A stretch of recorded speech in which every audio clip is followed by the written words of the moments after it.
Why, hi there, it's Uncle Ron. And I was asked recently, why are you so successful? And I laughed at the person. No, not even close. Seriously, I was asked, what do I do to make people watch my stuff on YouTube longer? Or how did I get to 1,000 subs? Or this, that, or the other thing? Because let's face it, I'm shooting this from, obviously disabled person from his bedroom. At least it's not my mom's basement. She probably wouldn't have me at 50 living there anyway. So I thought I would give some, things that I've learned, some easy and some hard over the years, and we can go from there. For those of you who aren't familiar with what I do, and most probably 80% of you probably will be, but for those who are just having to come up and find me, I stream old sports games, not the actual games themselves, but replays using, I sim the games or simulate the games using certain game engines. And one of the tough things about this hobby and this community is there's no real number of how many people actually participate in the community. And so maybe my potential user base is 10,000. Is it 15,000? Is it 20,000? I would probably peg it around 15,000 people. That's my maximum reach on any given video.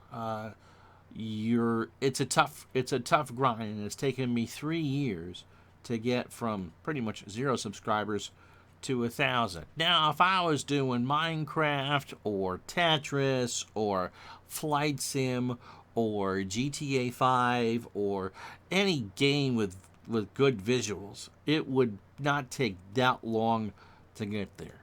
But because my forte is sports, and it's particularly older sports seasons and not current seasons, it's just a grind. You're grinding to get there. Okay, that's number one. Number two, for let's say my average upload is about an hour, people watch about between 10 and 15 minutes, and I'm ecstatic with that.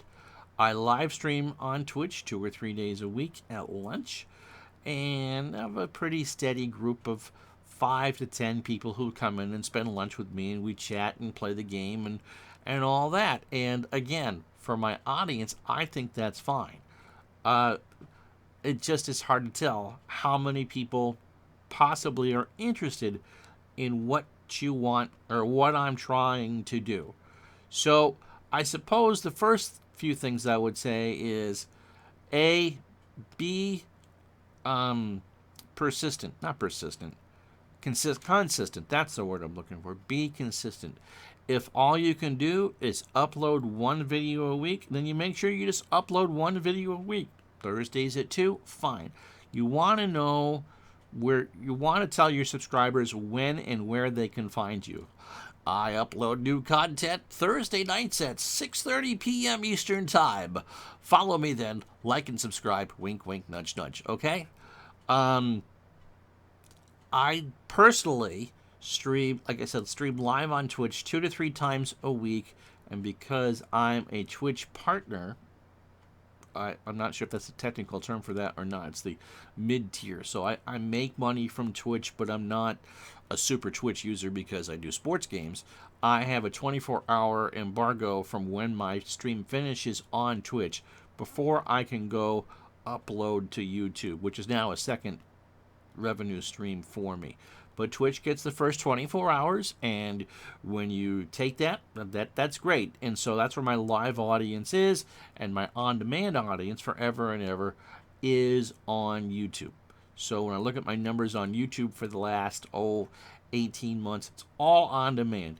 If I'm live, I'm usually live with somebody else on their YouTube channel. So like I said, an hour video, 10 to 15 minutes tops. And so I adjust how I deal with that. When I do a baseball game, I do a recap halfway through because people are going to be flipping around. People might watch the last 15 minutes of me. I know that the news networks, the cable news networks, Fox and MSNBC and CNN, people watch for 10 to 15 minutes at a time. And so that's what you got to figure. They're not going to sit down for an hour to watch what you're doing. Now, some people may be fans of the project I'm doing and will do that, but others are just going to skip forward and pass and get to the exciting parts. Maybe they just watch the silly parts. Maybe you're certainly going to go by the dead parts or the parts where you have technical difficulties. Okay, that's first and foremost, is that you're only going to get watched for chunks of time. Okay, so don't worry about that if someone's not watching all of what you do. The other things I do with consistency, I do 2 long-term projects where I stream everything that I do. To just finish a baseball project, my 3rd long-term baseball project. We're just starting my 3rd long-term football project. So it's essentially a season. So I've done a 70s baseball season, an 80s baseball season, and I just did 1949 for baseball. For football, you learn, what people will and will not watch, and so I'm doing 1984. So 3 seasons. This is my 3rd football project, ranging anywhere from 1978 to 1986, because that's the wheelhouse of when I liked football. I have different audiences for different sports. I've done some basketball. I've done some hockey. I've done some soccer. I've done some tennis. And people will will come in and do, okay, that's nice. And they'll watch for 5 or 10 minutes and move on. And you don't worry about that. You don't put it on too often because that's not what people want to watch. Generally, as far as sports is concerned, you do what is overall popular, because that's what's going to get you to do that. You can be persistent and do 15,000 Tiddlywink streams, but how many Tiddlywinks players are there? Okay? If there's 10, 15, 20,000 in the world, you're going to be your max audience, and you're assuming that everybody will either pull out their phone or go to their laptop or watch on their big screen and watch you play Tiddlywinks. Okay? The next question to ask is, why? What are you offering viewers that may be different from someone else? I know from the sports sim community, we all cannibalize each other. There's a lot of people who do baseball. There's quite a few people who do football. There's a couple that do basketball, and a handful that do hockey on a regular basis. We all tend to watch each other do it. We are our own primary audience for it. How do you draw new people to it? Again, that's a difficult thing to do. So what are you doing to make it an enjoyable experience for everybody else? Are you well, let's be honest here. Everyone's a storyteller. The second you turn on that camera or go live on a stream, you're telling a story. Whether you know it or not, whether it's just a game or not. How do you engage people in the process? Do you do a long-term project? If you're not a sports streamer, which I'm assuming we're trying to reach out to more who are not sports streamers, what are you trying to say? Are you sharing your grandmother's recipe for chicken pot pie? Do you want us to see how you and a group of friends have cleaned up a neighborhood? Are you trying to do a weekly thing where you talk about your spirituality? Things with very different audiences. How do you reach those audiences? And what kind of story are you going to tell? I know from my retail days, working at a store, that any idiot could come into my store once. It was my job, however, to make that person want to come back and have to buy more stuff from where I worked. And at the store, was engaging in conversation, finding something in common. I worked in sports. Surprise, surprise, surprise. And so it wasn't that difficult to say, oh, yeah, I remember so-and-so. I hated him or I loved him. And get the person relaxed, and they know that the next time that they were in town, oh, is the dude in the wheelchair here? Yeah, I'm here. And then, go back and forth, and then they become regulars. And so that's kind of the approach I go through on a stream, that it's part of a project and we're telling this story together. And I don't know how it's going to turn out, and you don't know how it's going to turn out, and we're going to go find this out together. And sometimes things go right, and sometimes things go wrong, and we have a good laugh at that. But everybody who turns on the camera or turns on a microphone is telling a story. How well you tell that story, how comfortable you are telling that story is going to show real fast. A lot of people, and I think this is a mistake personally, want to do everything that they do in the sports sim community live on camera. And I think that kind of, some people can get away with that. Personally, although I stream things live, I'll record stuff too and upload it. In fact, this video will probably get more views doing kind of like an Uncle Ron behind the scenes thing than most of my game videos will, because I'm just talking about a question that was asked and relating to you on the camera and parting advice or unboxing a game or showing you how something is done, or like I said, how do you make the perfect gin and tonic, for instance. That's what people want to watch. They also want to watch shorter videos. Something that I've done that's only 7 or 8 minutes is going to get a lot more views and a lot more people to watch all of it than an hour and a half football game. That's all right. They're two different audiences. I'm completely happy with that. But again, we're all telling a story. How comfortable you are telling that story goes a long way on how long people will watch you. If you're fumbling through and not comfortable with the material, people aren't going to give you a second chance. They're going to, oh, you're not ready for it. We'll find something else. You know how many channels on YouTube have 1,000 subscribers? 6.8 million.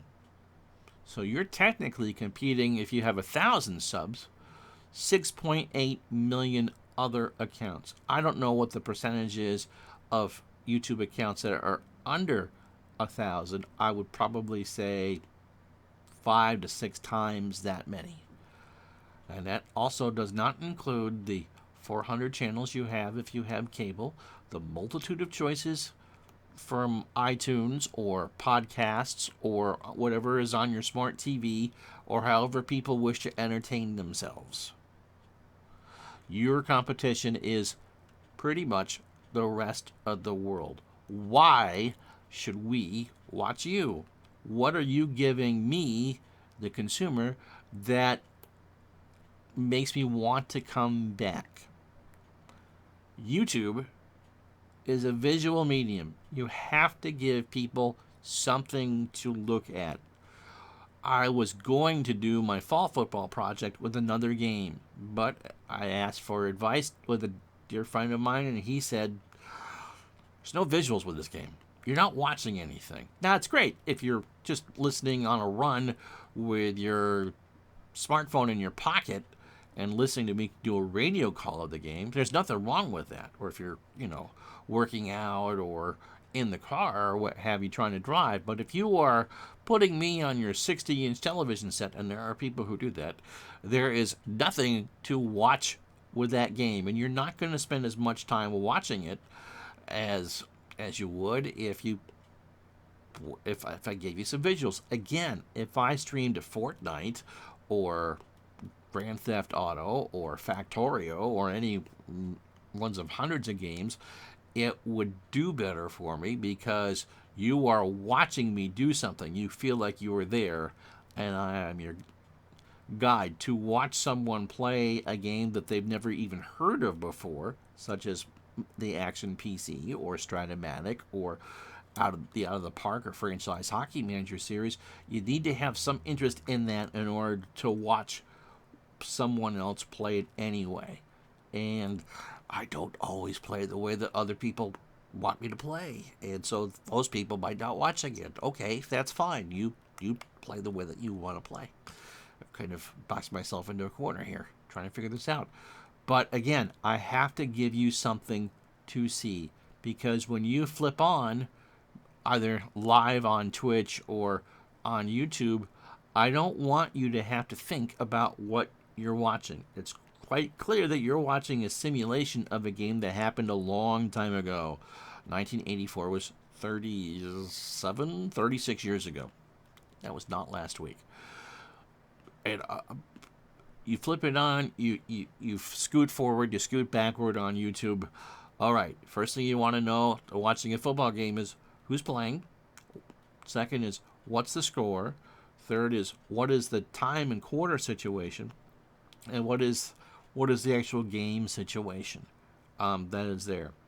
The more that's provided for you in baseball, what inning are we in? What's the score?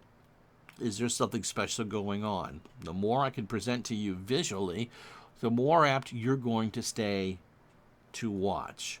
If you're doing a cooking show, we want to see you beat those eggs together, okay? If you're making cookies, we want to see the chips go in the dough in the food processor and you ooh and ah over, oh, I can't wait to taste this, man. This looks good. If you are specifically doing, like I talked earlier about a cleanup video, show me what the neighborhood looked like before you and your buddies picked it up. Tell me why this is important. Tell me a story. Tell me a story. Give me a reason to watch.